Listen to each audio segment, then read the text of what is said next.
আপনার আজান আগামী দিন হবে না, আপনার মসজিদ আগামী দিন থাকবে না, আপনার বোরখা আগামী দিন থাকবে না, আপনার দাড়ি আগামী দিন রাখতে পারবেন না, আপনি লা ইলাহা ইল্লাল্লাহ মুহাম্মদ রাসূলুল্লাহ এই জমিনে বলতে পারবেন না।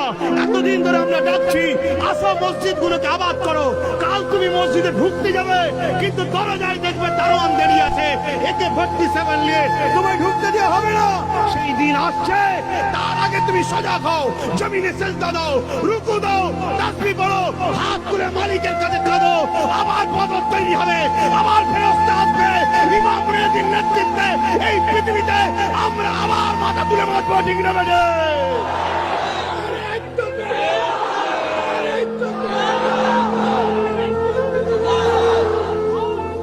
ভাইয়ের আমার, বোঝার চেষ্টা করেন, যা বলছে শুধু শুনবেন, এই কান্দে কান্দে বার করলে হবে না।